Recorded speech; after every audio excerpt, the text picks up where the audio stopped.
Hello, c'est José de Loavite et aujourd'hui je vais vous parler de comment introduire des changements dans vos relations.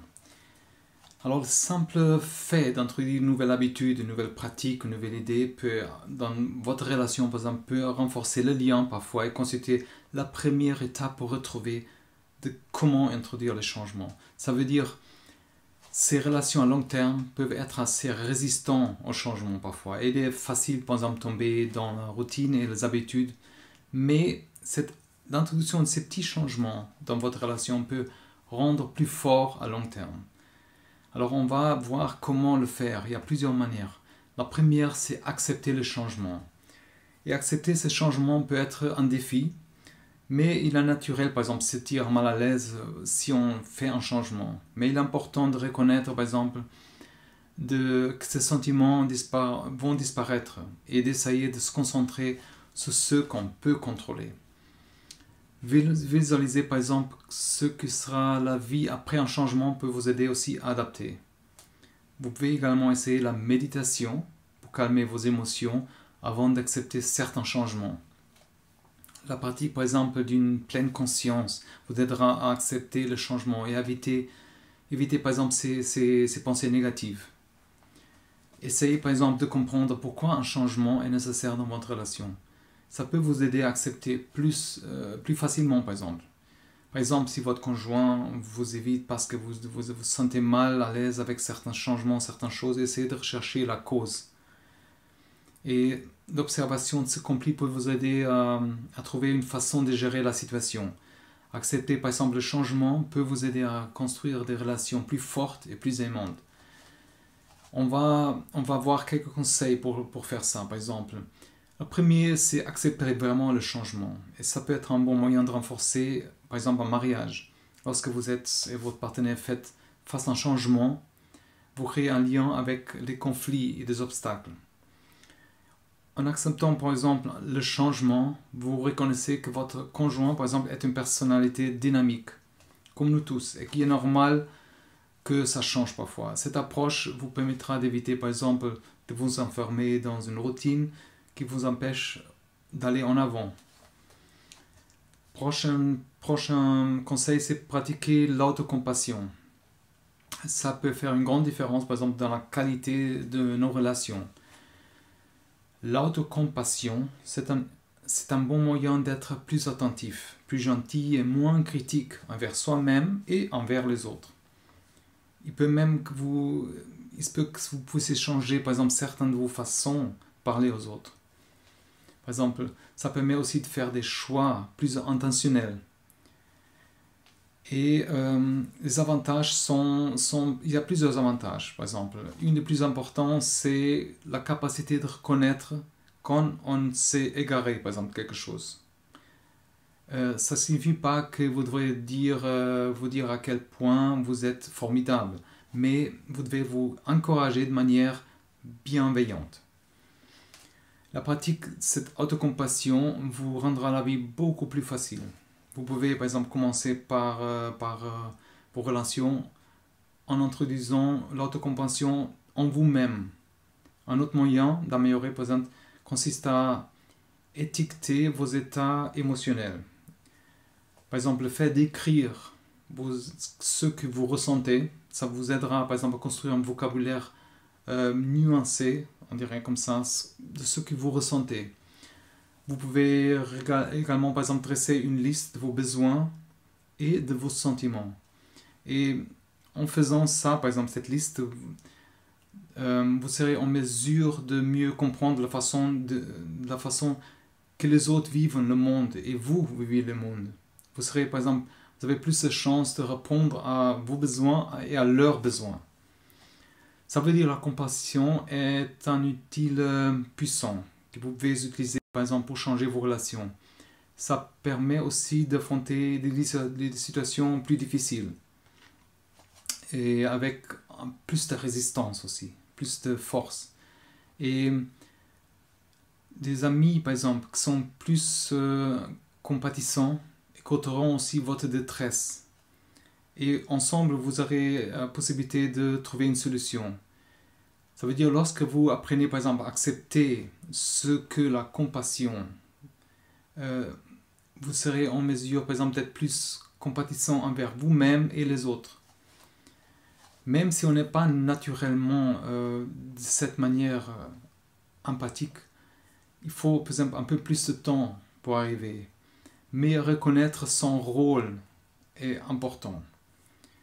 Ça veut dire, afin de pouvoir changer quelque chose, et on doit d'abord reconnaître que vous faites partie d'un schéma, d'un tout. Ça veut dire, vous devrez faire un effort conscient pour créer une culture d'acceptation et d'affirmation, dans les deux sens.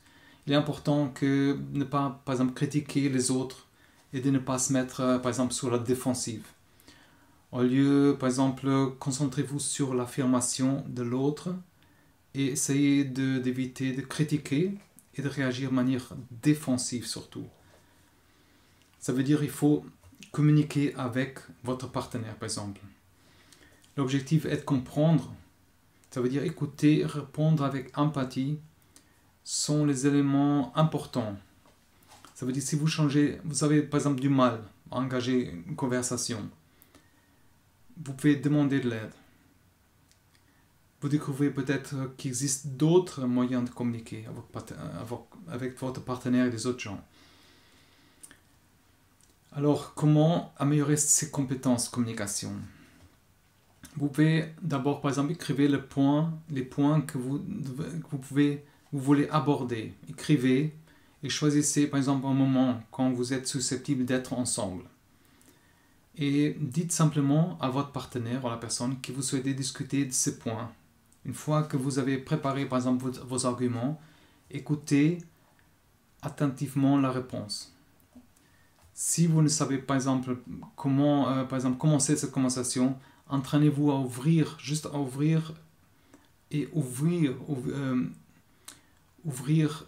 les sentiments des autres. C'est naturel. Ça veut dire, après, ça consiste à ces changements. Votre partenaire peut se sentir mal à l'aise face à certains changements, par exemple. Par exemple, si ces changements sont déclenchés, par exemple, par la crainte, par des difficultés financières, par exemple, vous pouvez même consulter quelqu'un externe. Mais il est vraiment important de comprendre que certains changements ne sont pas importants, ne sont pas des changements importants, mais ils sont parfois de simples habitudes. Par exemple, identifier les inquiétudes de votre partenaire peut vous aider à communiquer ses préoccupations. Alors, une bonne communication est essentielle pour une relation saine. Une communication efficace aussi renforce cette confiance et l'empathie entre deux personnes. Si votre partenaire, par exemple, se sent apprécié et valorisé dans une relation, il sera plus satisfait. Et les personnes heureuses communiquent plus facilement. Et une bonne communication, c'est vraiment un processus qui permet à deux partenaires d'exprimer leurs besoins et leurs sentiments. Bien sûr, on ne peut pas lire dans les pensées. C'est pour ça que c'est important de communiquer clairement et honnêtement. Et s'entraîner, par exemple, à prendre aussi un certain recul. Pratiquer, par exemple, ces techniques des mises en perspective. Par exemple, ça veut dire la prise du recul peut faire, par exemple, une grande différence dans la façon dont vous traitez les autres. On obtient aussi des meilleurs résultats. Par exemple, si on comprend le point de vue des autres. Il y a certaines techniques, par exemple, de jeux de rôle qui peuvent vous aider à mieux comprendre les points de vue. Vous pouvez, par exemple, mieux expliquer les raisons de vos convictions.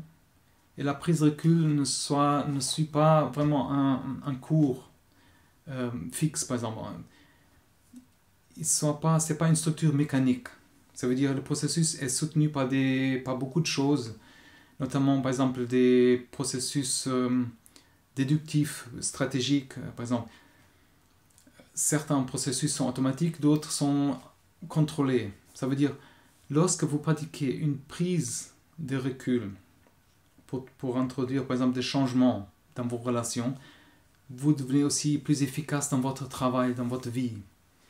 Alors il faut s'entraîner à prendre ce recul pour apporter ces changements dans les relations Et plus vous faites ça, plus ça vous aidera.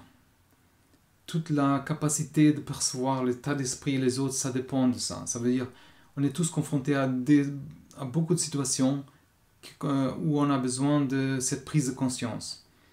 Par exemple, si on marche dans la rue, on doit être vraiment conscient de tout ce qui nous entoure pour éviter, par exemple, des accidents, minimiser quelque chose, des risques, voilà. Alors, cette prise de recul peut vraiment introduire des changements et augmentera, par exemple, la chance de voir perdurer ces relations. Super important, c'est aussi l'empathie.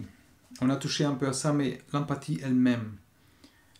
Ça veut dire si on prend conscience du point de vue de votre partenaire, par exemple de quelqu'un d'autre, vous améliorez tout de suite la communication. La capacité, par exemple, d'adopter le point de vue d'une autre personne peut nous aider, par exemple, à mieux prévoir un comportement et à prendre de meilleures décisions dans nos relations. Pour cette raison, pratiquez vraiment ces prises de recul pour introduire ces changements dans vos relations et améliorer la qualité de vie de tout le monde. Alors la pratique de mise en perspective a beaucoup d'avantages, par exemple. Mais alors, si vous avez besoin de beaucoup d'aide, ou plus d'aide, je vous invite à lire la description qui se suit.